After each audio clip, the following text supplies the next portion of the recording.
ازيكم يا حبايبي عاملين ايه؟ هنعمل النهارده مع بعض اكله كلنا بنحبها، متربيين عليها من صغرنا، لذيذه وطعمه وجميله ويعني كلنا اكيد. ما اعتقدش ان في حد مش بيحبها. الفراخ مشويه بطريقه سهله وجميله جدا وبسيطه زي ما قلتلكم. انا متبله الفراخ بطماطم وفلفل وبصل وعودين شبت وعودين بقدونس وملح وفلفل اسود بس. بايتة في التتبيلة من يومين، يعني من قبلها بيوم بالليل. دي وراك مخلية، كانوا عدد كده 3 وراك مخليين، علشان خاطر لقيت ان التسوية بتاعة العظم ملهاش لازمة، يعني اما اخلي الورك افضل بكتير. وطبعا ممكن تطلبي من بتاع الفراخ يخليهولك اسهل يعني، وهو دي شغلته، بتبقى كل حاجة متاحة معاه، بيبقى اسهل واسرع من لو عايزة تعمليها في البيت. ولو هتعمليها في البيت برضو مفيهاش اي مشكلة. انا تبلتها قبلها بيوم وحطيتها في التلاجة، وحطيت طبعا معاها ليمون وغلفتها بورق استرتش كده. تاني يوم جه وقت الاكل، حطيت ربع كوبايه ميه في القلايه من تحت، ورصيت الفراخ وحطيت عليها كمان الميه بتاعت التتبيله. ظبطتها على برنامج الفراخ اللي هو درجه حراره 180 لمده 25 دقيقه، بدون دهون وبدون زيوت وبدون اي حاجه. هنعمل مع بعض الرز بشعريه بقى لحد ما الفراخ تستوي.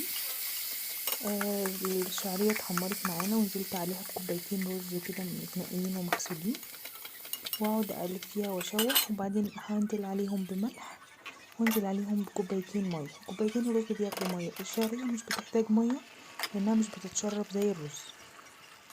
وهديت عليها اول ما بدات تشرب كده، هديت عليه. كانت الفراخ خلصت زي ما انتم شايفين، اللون ده كده، ولا محطوطه تحت شوايه ولا فحم بقى ولا اي حاجه، وجوسي جدا جدا من جوه. هي كانت استوت، هي بس كانت سخنه مش قادره امسكها. كانت استوت جدا، لكن بس كان ناقص ان هي تاخد لون من الوش التاني. قلبتها على الوش التاني وهدخلها تاني تاخد بقى وش تاني وتكمل سوا برضو للاتنين اكتر يعني. هي ما بتكملش حوالي 30 دقيقة. هنا الرز كان استوى خلاص، كان طعمه حلو جدا، يا دوبك هو مية وملح ومكعب مرق الدجاج. كان حلو ومفلفل كده قوي معانا، علشان خاطر كوبايتين رز بياخدوا كوبايتين مية. هنا الفراخ كانت خلصت زي ما انتم شايفين كده، بس هي كانت سخنة. انا طلعت ورك وسبت الباقي علشان ما يبردش عشان وقت الاكل. زي ما انتم شايفين كده متحمرة من الناحيتين بالتساوي، شكلها حلو جدا، طرية، ويعني اول ما لمستها يعني هي متماسكة مش محرية، وفي نفس الوقت مستوية وجوسي قوي قوي، علشان المية اللي حطاها تحت الفراخ في الشبكة من تحت الشبكة ما خلتش سوائل الفراخ تنشف، يعني ما خلتهاش تنشف. زي ما على فكرة طعمها كان حلو قوي. دي ملوخية انا بفرزها لرمضان، هنزل لكم طريقتها في الفيديو الجاي. اسهل بقى طريقة انا بستخدمها للثوم، يعني انا عندي هون وعندي قشورة وعندي اللي هي المبشرة دي، وعندي كل حاجة بتاعت الثوم، بس انا بصراحة بشوف ان هي بتاخد وقت ومجهود كبير على الفاضي. انا بضغط على الثومة كده بظهر السكينة، بلاقيها بتتقشر بسهولة جدا، وبرضو بقطعها وبفرمها بالسكينة. هنا جبت طاسة سخنة على النار، حطيت فيها معلقتين زبدة ونزلت فيها الثوم، وكنت حطيت الملوخية في الحلة علشان خاطر ماخدش وقت كده. خلاص بقى ايه، دي بتتعمل واحنا هنحط الاكل. الملوخية كان لونها اخضر، ما كانش فيها اي حاجة ولا حطيت اي اضافات، ويدوبك كمان انا كمان ضربها في الهاند بلندر.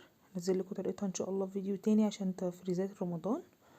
بفرزها وبعينها في الفريزر زي الملوخية الجاهزة بالظبط. هنا اول ما التومة بدأت تاخد لون شوية زي ما انتم شايفين كده، ملحقتش تصفر قوي، يا دوبك بس اللون الابيض راح منها. حطيت معلقتين من الكزبرة عليها وقلبتها كويس، وبعدين هعزز الطعم بتاعها شوية برشة توم باودر، وطبعا هنحط ملح حسب الرغبة، وبرضو مكعب مرق الدجاج بيظبط قوي قوي طعم الملوخية وبيخليها لذيذة. زي ما احنا شايفين مع بعض كده خلاص التومة يعني يا ريت ما تاخدش لون اكتر من كده علشان خاطر طعمها ما يمررش. اول ما لقيت خلاص ان لونها بقى اصفر ذهبي كده، نزلت عليها بكبشتين من الملوخية في الطاسة عشان تعمل الطشة اللي كلنا بنحب نسمعها، وقلبتها كويس، وبعدين ضفتها على الحلة في الملوخية. اخدت غلوة واحدة او يعني غلوتين، هي كده خلاص جاهزة ان احنا نحطها في الاطباق وتتقدم. هي اوريدي خلاص الملوخية كانت استوت واخدت غلوتها على ما التومة اتحمرت، يعني ما احتاجتش وقت خالص. طبعا انتوا شاطرين قوي كلكم فيها يعني، وتسلم ايديكم. انا الفيديوهات دي بعملها عشان بس اساعد الناس الجديدة في المطبخ كده زي تجربتي الاولى.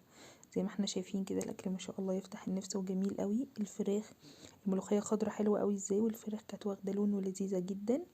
الصوص بتاعها اللي كان تحتها في القلاية حطيته برضو كان طعمه خطير قوي. متنسوش تعملوا لايك وتشتركوا في القناة وتشاركوا الفيديو لو سمحتوا.